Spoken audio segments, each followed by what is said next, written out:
नमस्कार साथियों, एलोविताल सुमेधा कटारिया टॉक्स की ऊर्जा अपरिमित श्रृंखला की 35वीं कड़ी में आपका स्वागत है।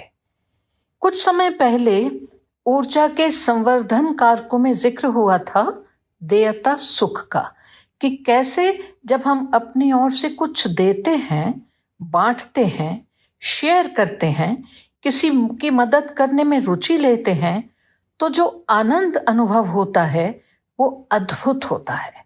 हमारी ऊर्जा के ग्राफ को ऊंचा ले जाता है और कहीं हमारे व्यक्तित्व का एक्सपेंशन यानी फैलाव होता है। और जब इस सुख से किसी को मिले सुख को तहे दिल से हम महसूस करते हैं तो और देने या करने की इच्छा भी हम में पनपती है। आज चैरिटी, दान पुण्य, सेवा कर्मों की चर्चा करना चाहूंगी। वास्तव में दान दे पाना हर एक के हिस्से में नहीं आता और इस प्रवृत्ति का केवल अमीरी या समृद्धि से वास्ता नहीं है। बहुत संपन्न होते हुए भी कोई सामाजिक दायित्व का आभास रखता हो या दाता द्वारा प्रदत्त समृद्धि को शेयर करने की इच्छा भी रखता हो, ये कतई जरूरी नहीं। ऐसी अमीरी को कोई दैविक कृपा मानता हो, ये भी आवश्यक नहीं, क्योंकि हमारा कर्ता भाव अक्सर हमारी सोच के दायरों को संकुचित करने में और रखने में पूर्ण समर्थ है और हम सेल्फ मेड, अपने बलबूते पे सब अर्जन का श्रेय लेने की भी टेंडेंसी रखते हैं, जिसमें कुछ भी अस्वाभाविक नहीं। दान पुण्य के लिए धन दौलत से अधिक अहम है सामाजिक कर्तव्यनिष्ठ सोच। अपने पास जो भी है उसे जरूरतमंदों के साथ बांटने की संवेदना, सो मच सो कि जो भी मिला है उससे किसी और को, मानव, पशु, पक्षी, किसी को भी कुछ राहत पहुंचाने की अंदरूनी इच्छा अहम है। हर खाने में से गौ ग्रास निकालना, पक्षियों के लिए पानी रखना, किसी पीड़ाग्रसित स्ट्रे एनिमल को मेडिकल सुविधा दिलवाना, खाना देना, फूड बैंक इत्यादि में योगदान देना, ये सब छोटे छोटे उदाहरण हैं शेयर करने की मानवीय संवेदना के। विशेष अवसर जैसे किसी परिजन की पुण्यतिथि या सालगिरह के मौके पे दान पुण्य की तांग कहीं आभार के रूप में उभरती है। जब किसी धार्मिक इदारे के साथ किसी अनाथ आश्रम, दिव्यांग संस्थान, कुष्ठ आश्रम, ओल्ड एज होम जाने में बहुत सुखद एहसास होता है। ऐसे में जो कहीं हलक में अटकता सा है ना साथियों, वो हमें दायित्व निभाने के लिए शाबाशी की अभिव्यक्ति मात्र है। बिजनेस हाउसेस, कंपनीज को नेट प्रॉफिट का कुछ हिस्सा CSR के रूप में कानूनी बाध्यता से निभाना पड़ता है, पर जब वो योगदान देके किसी शहर, मोहल्ले, स्कूल, गांव की स्थिति को बेहतर बना पाते हैं तो प्रबंधन को अच्छा महसूस होता ही है। पर इस क्षेत्र में बहुत गैप है। जरूरत CSR और उसके खर्च के मापदंडों और रिपोर्टिंग में। चैरिटी का असूल गांधी जी ने अपनी थियरी ऑफ ट्रस्टीशिप में भी दिया, जिसके अनुसार हैव्स यानी जिनके पास धन संपदा संसाधन हैं, वो हैव नॉट्स जिनके पास नहीं है साधन, उनके प्रति समाज के ट्रस्टीज के रूप में भूमिका निभाएं, ताकि हैव्स और हैव नॉट्स के बीच का अंतर कम किया जा सके। विनोबा जी का भूदान आंदोलन सर्वोदय के सिद्धांत पर आधारित था, जिसका प्रतिपादन जॉन रस्किन ने अनटू दिस लास्ट में किया। पर हम देखते हैं अपार अंतर है हैव्स और हैव नॉट्स में, क्योंकि साधन केवल 20% के पास हैं और जनसंख्या का आधे से अधिक हिस्सा 2 जून की रोटी के लिए रोज संघर्ष करता है। साथियों, ब्रांड्स और कंज्यूमरिज्म के छाते तले पलने वाले हमारे बच्चों में शेयरिंग की संवेदनशीलता डालना और वेस्ट ना करने की आदत सिखाना हमारा फर्ज है। सबसे अधिक जरूरत पढ़ाई और सेहत के लिए सपोर्ट की है।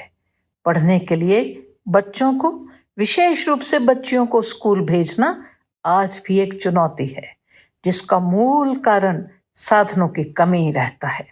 और पढ़ाई के लिए सिर्फ फीस ही तो नहीं होती, कपड़े, किताबें, स्टेशनरी, कोचिंग की भी जरूरत, कितना कुछ है जो किया जाना होता है अगर बच्चों को पढ़ाना है। हमारी थोड़ी सी एफर्ट किसी गरीब परिवार के बच्चों के सपनों को पंख दे सकती है। थोड़ा सा हमारा सपोर्टिव एटीट्यूड उन्हें धरा दे सकता है, जीवन यापन को सुलभ कराने की क्षमता देकर। सहयोग करके देखिए, अच्छा लगेगा। तुलसी पंछिन के पिए, घटे न सरिता नीर, दान दिए धन ना घटे, जो सहाय रघुबीर। चैरिटी की उदारता देखनी हो तो प्रकृति को देखें। हर रोज सूरज आंचल भर भर रोशनी, ऊष्मा, उजास देता ही चला जाता है। भोर के बाद दिन, दिन के बाद सांझ, फिर रात के बाद फिर दिन, कितनी कितनी नाउम्मीदियों को उम्मीद में बदलता है। अजाने में बांटता चला जाता है सकारात्मकता। हर मौसम अपने रंगों की खुशबू से सराबोर रखता है हमें, और प्रत्युत्तर में कोई मांग ही नहीं। काश ऐसे ही बिन मांगे सब जरूरतमंदों को भी सहयोग मिल जाए। श्रीलंका के बारे में प्रसिद्ध है कि वहां हर कोई नेत्रदान का संकल्प करता है। वहां अंधत्व ना के बराबर है। हाल ही में एक फिल्म एक्टर की मरणोपरांत नेत्रदान से एक नहीं 2 को आंखों की रोशनी मिलना एक उदाहरण है कि जो हमारे काम का ही नहीं, जीवन उपरांत या इसी जीवन में क्यों ना उसे शेयर किया जाए, और ये मान लें कि जो भी है बस यही एक पल है, तो खुशी के दायरे को बढ़ाया जाए, किसी रोते को हंसाया जाए।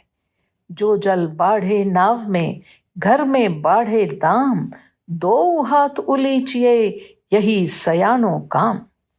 Charity invariably makes us feel good. मेरे विचार में चैरिटी के लिए कई दृष्टिकोण हो सकते हैं। नेगेटिव यानी जब हम लोगों और संस्थाओं पर विश्वास कम करते हैं और हमें लगता है कि चैरिटी लेने वाले पता नहीं कैसे इस्तेमाल करेंगे हमारे योगदान को, और काफी झिझकते हैं हम खुलकर कंट्रीब्यूट करने में।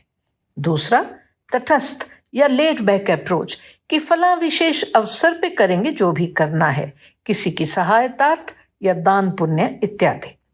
तीसरी है पॉजिटिव एंड प्रोएक्टिव अप्रोच, जब हम तलाश में रहते हैं कि जितना हो सके, जिसके लिए हो सके हमसे हो जाए भलाई का काम, और हम नियमित रूप से कंट्रीब्यूट तो करते ही हैं, चाहते हैं बढ़ चढ़कर दूसरों को भी साथ मिलाना, सामुदायिक कार्यों में भागीदारी के लिए प्रेरित करना, यानी लीडरशिप देना भी हमारी इसी सोच से उभरता है।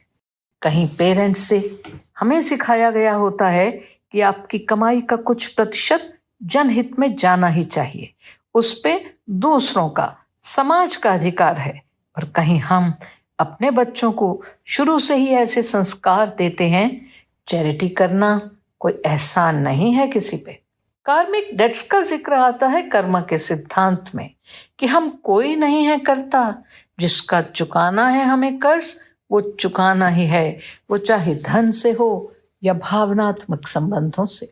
हर धर्म, समुदाय, संप्रदाय, जाति चैरिटी के सिद्धांत में विश्वास रखते हैं और सामाजिक दायित्व की परंपरा से ऊंचे भी उठते हैं, पथ प्रदर्शक भी बनते हैं।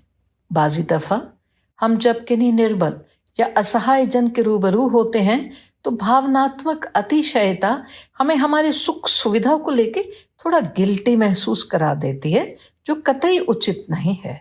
हम जो कर सकें, जितना कर सकें, वो भी तो तभी ही संभव है ना जब हम स्वयं सक्षम होंगे। बस हलीमी और कृतज्ञता में जीना आ जाए, हमारी संवेदनाएं जिंदा रहें और हमारी तांग चैरिटी जैसे अच्छे कार्यों के लिए बनी रहे।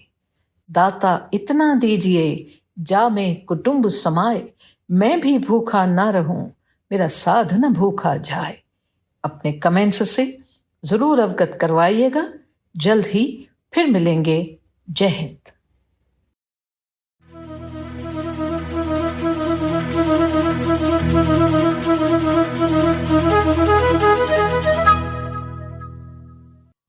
नमस्कार साथियों, along with Sumedha Kataria talks की ऊर्जा अपरिमित